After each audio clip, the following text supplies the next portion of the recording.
Agora que você já viu aí como que funciona as ligações covalentes, vocês observaram covalente? Por que covalente? Porque todas as ligações químicas elas ocorrem na valência dos nossos átomos. Nós vimos nas ligações iônicas que a valência pode perder ou ganhar elétron. Já nas ligações covalentes, o que nós temos? Nós temos o compartilhamento de um par, dois pares ou até três pares de elétron entre os átomos. Então agora para a gente revisar e você poder ir para a atividade de sala, vamos lá no slide? Estamos na nossa primeira parte sobre as ligações covalentes.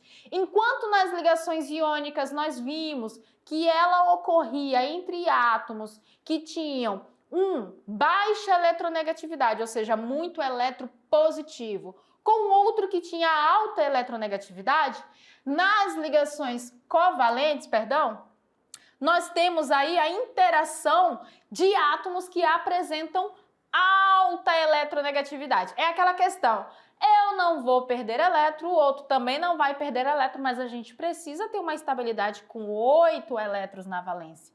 E aí o que acontece?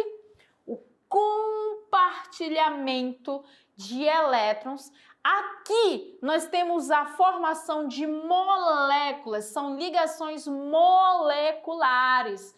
Nas nossas reações que a gente viu lá que formam íons, nós temos ligações iônicas, compostos, né? Aqui não, aqui nós temos substâncias covalentes ou simplesmente substâncias compostas. O que acontece com os elétrons que são compartilhados nessa ligação? Nós vimos durante a aula que, por exemplo, o hidrogênio, que é um elemento químico que não tem tendência de perder elétrons, afinal, ele só tem um elétron na sua eletrosfera, ele, quando está com o seu elétron isolado, o elétron vai estar girando na sua eletrosfera. Cada um dos elétrons gira na sua própria eletrosfera.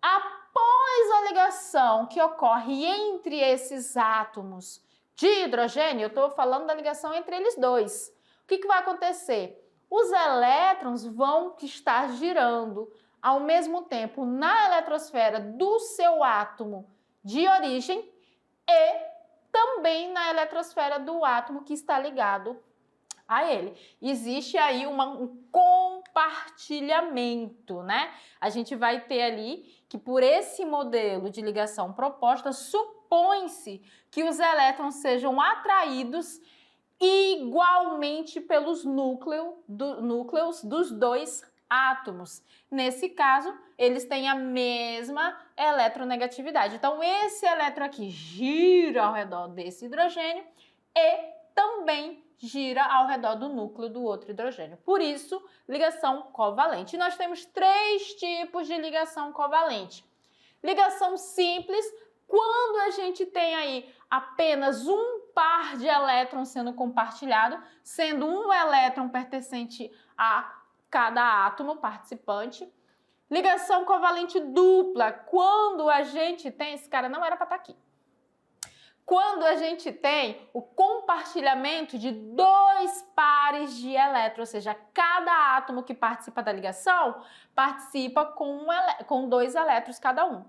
E a ligação tripla, aí a gente tem o compartilhamento de três pares de elétrons, ou seja, cada átomo que participa da ligação tripla participa com 3 elétrons, formando o que nós chamamos de ligação tripla. Aqui 2 elétrons cada átomo, ligação dupla, 1 elétron cada átomo, ligação simples. Agora você vai lá, vai praticar na sua atividade e aí eu vou ficar aguardando vocês aqui para a gente fazer a correção juntos. Boa sorte!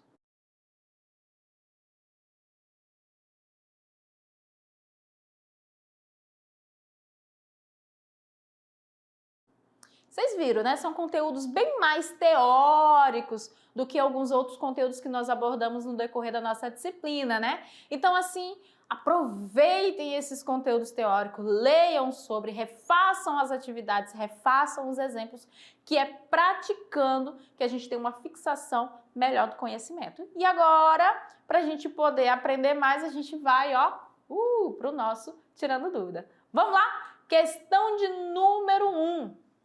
O dióxido de carbono, ou gás carbônico, e aí a fórmula molecular dele, CO2, é emitido principalmente pelo uso de combustíveis fósseis, de origem do petróleo, carvão e gás natural, nas atividades humanas. Segundo o painel intergovernamental de mudanças do clima, o CO2 é o principal culpado pelo aquecimento global, sendo o gás de maior emissão, de aproximadamente 78%, né? Então, maior emissão pelos humanos. Em relação ao dióxido de carbono, conclui-se que, olha lá, vamos voltar na estrutura? Ele deu pra gente a fórmula molecular. Primeiro ponto, vá na tabela, veja quem é esse tal carbono, observe quem é esse tal oxigênio. E note que na nossa substância, nesse nosso composto, na molécula dele, nós temos 2 oxigênios ligados a um carbono. Como, professora, que a senhora sabe que é ligado a um carbono? Tá aqui, um único carbono, 2 oxigênios, significa que nós temos essa configuração. Como o carbono apresenta 4 elétrons na sua camada de valência, vai se acostumando a falar do carbono, que ele vai ser o nosso parceiro no terceiro ano inseparável. E o oxigênio apresenta lá 6 elétrons na sua camada de valência, e a gente sabe disso porque a gente falou disso nessas últimas aulas. O que acontece aqui, um par de elétrons compartilhado, porque eu preciso que esse nosso oxigênio tenha 8, mais um par de elétrons compartilhado. Agora, o que significa? Que além dos seus 6 elétrons, o oxigênio agora também tem na sua eletrosfera esses 2 elétrons do carbono. E o carbono, além dos seus 4 elétrons, tem esses 2 do oxigênio. O mesmo vai ocorrer aqui, Estão observando? Então, vamos lá, nas alternativas que você já leu e já marcou. Em relação ao dióxido de carbono, conclui-se que a sua estrutura é formada por uma ligação dupla? Olha aqui, É só uma? Não. B. Sua estrutura é formada por uma ligação tripla. Ligação tripla, quando a gente tem 3 pares de elétrons. Então, nós temos 3 tracinhos entre os mesmos átomos. Não é o caso. Sua estrutura é formada por 2 ligações duplas? Sim, a gente acabou de montar aqui, 2 duplas. Não ficou muito bonito, mas montamos. D. Sua estrutura é formada por uma ligação simples e uma dupla? Não. E. Sua estrutura é formada por 2 ligações duplas e uma tripla? Não. A nossa afirmativa correta é a afirmativa C, a letra C, que mostra, que a gente pode observar aí, segundo a estrutura do nosso composto, da nossa substância, perdão, o que nós temos? Nós temos uma ligação que é uma não, Aí as ligações que são ligações do tipo covalente, porque são 2 elementos que não têm tendência de perder, eles são eletronegativos, e aí o que ocorre? A formação de 2 ligações do tipo dupla ocorre entre eles, por isso que a nossa afirmativa lá da letra C, a alternativa C, é a correta. Questão de número 2, o ácido fosfórico, olha a estrutura, esse aqui é um pouco mais complexo. Ele é usado na indústria para fabricar vidro, na tinturaria, na fabricação de fosfato e superfosfatos usados como fertilizantes, na indústria alimentícia e farmacêutica. Entretanto, uma aplicação do ácido fosfórico que chama bastante atenção é em refrigerantes de base cola. A maioria dos refrigerantes no Brasil possui alto teor de ácido fosfórico, ficando com um pH maior que 3. Esse ácido apresenta na sua molécula um número de ligações covalentes igual a... Eita! Primeiro ponto, ele apresenta lá 3 hidrogênios, um fósforo e 4 átomos de oxigênio. E aí você vai ter que observar a quantidade de ligações ligações covalentes que esse cara forma. Então, qual é o ponto? O ponto é que você tem que montar a estrutura e observar onde e como ocorrem as ligações. De antemão, a gente já fala para vocês que ele vai apresentar 8 ligações. Nesse caso, observe que a química ela tem uma linguagem que é para ser compreendida por aqueles que têm um domínio. O nosso fósforo, ele é o átomo central. Isso significa que é nele que os oxigênios vão estar ligados. Então, normalmente, a gente vai ter o oxigênio fazendo ligação dupla com o fósforo. E observe que existem 3 hidrogênios. Um oxigênio já está ligado aqui com fósforo, certo? Então, a gente vai ter mais 3 oxigênios para ligar ao fósforo. Professora, por que esses outros 3 não estão fazendo ligação dupla? Porque a eles vai estar ligado esses hidrogênios. Certo? Não vou fazer diferente os hidrogênios, porque senão não vai dar para visualizar todas as ligações. Vamos aqui. Ó. Ok? E aí você vai contar quantas ligações tem. 1, 2, 3, 4, 5, 6, 7, 8 ligações. A nossa letra E é a afirmativa correta. Para se ter uma ligação covalente é necessário ter 2 átomos formando um par, no mínimo. Já no ácido fosfórico, nós temos essa configuração. Como são 4 átomos de oxigênio, e vocês podem observar aqui, ó, que o átomo central é o fósforo, é nele que os nossos átomos do elemento oxigênio vão se ligar. Como existe a presença ali de 3 átomos de hidrogênios, os hidrogênios não vão se ligar ao fósforo, eles vão estar ligados ao átomo de oxigênio. Por isso que só um oxigênio forma ligação dupla com o fósforo e os demais formam ligações simples, porque a outra ligação eles vão estar fazendo com o átomo de hidrogênio. Pela estrutura do ácido fosfórico é perceptível que cada traço representa uma ligação.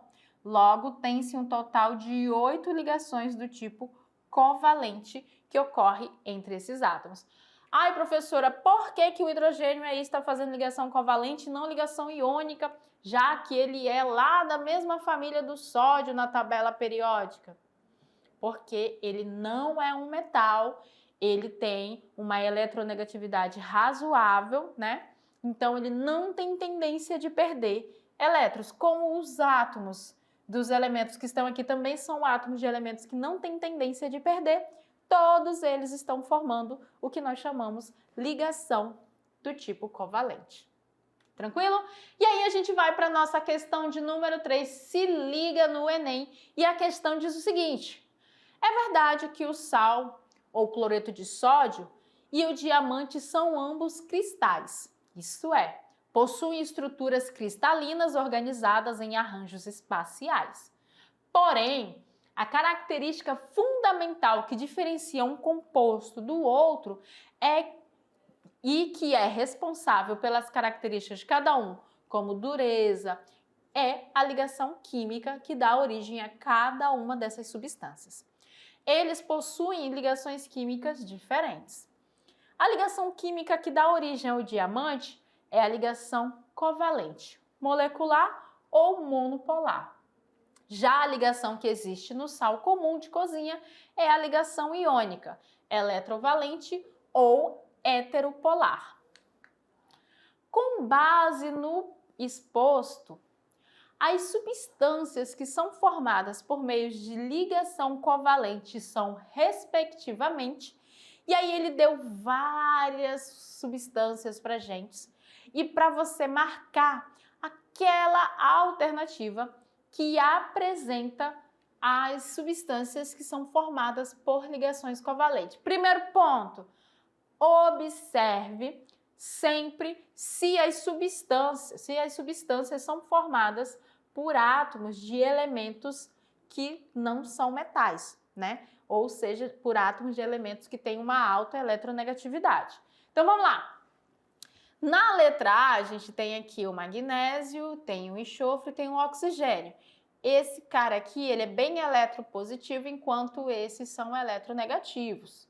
Mas se você achar duvidoso, ai, professor, eu não tenho certeza se ele é molecular ou se ele é iônico, eu acho que não vou mexer na letra A, porque aqui tem o nitrogênio e o oxigênio que são covalentes, são covalentes. Mas caso você fique com dúvida nesse daqui, para eliminação da letra A, vou te mostrar esse cara. Aqui não tem dúvida. Por quê? Porque o sódio, ele é um metal, Na+, né? Ele vai formar um íon Na+. E o oxigênio, ele é um não metal que tem a tendência de formar o O2-. Metal com não metal vai formar o quê? Ligação iônica. Se você não conseguiu eliminar a letra A porque ficou com dúvida desse composto que tem aqui o enxofre e o oxigênio, pode eliminar tranquilamente pela presença do Na2O, que é um composto de caráter iônico. Então a letra A está fora. Tranquilo? Aqui, o que acontece? Ai, professora, aqui eu não sei. Ai, o grafite é carbono, né? Então não sei, mas cálcio e zinco. Cálcio, metal, zinco também metal. Eles têm ali características de formar ligações iônicas. Então, só pela presença deles, você já pode eliminar a letra B também. Letra C, começa com NaCl, corta fora. Não tem como NaCl ser covalente, né, galerinha? A gente viu que o NaCl, ele é um composto do tipo iônico. Letra D, vamos lá na letra D.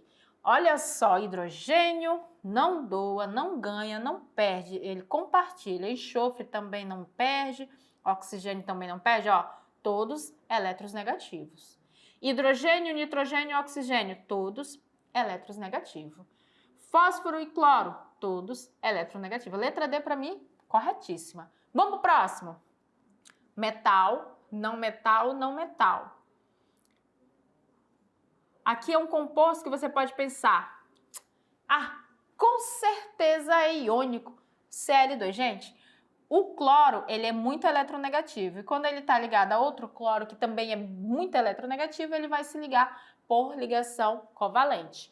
O único que vai desclassificar a letra E é esse cara aqui. E a nossa afirmativa correta, de fato, é a afirmativa D. A ligação covalente ocorre entre dois ametais, ou seja, dois não metais, ou entre um não metal com um hidrogênio. Como os elementos enxofre, oxigênio, nitrogênio, fósforo e cloro são todos ametais e estão ligados entre si, e com átomos de hidrogênio, que também formam ligação covalente, logo temos ligações covalentes. Portanto, os compostos da letra D são todos covalentes. E aí a gente encerra mais essa aula. Espero que vocês tenham gostado, que vocês tenham aprendido. E aí você já sabe, né? Dúvidas? Pode tentar entrar em contato conosco que a gente vai tentar sanar o máximo possível. E prepare-se para a nossa avaliação que está chegando. No mais, a gente se vê na próxima aula.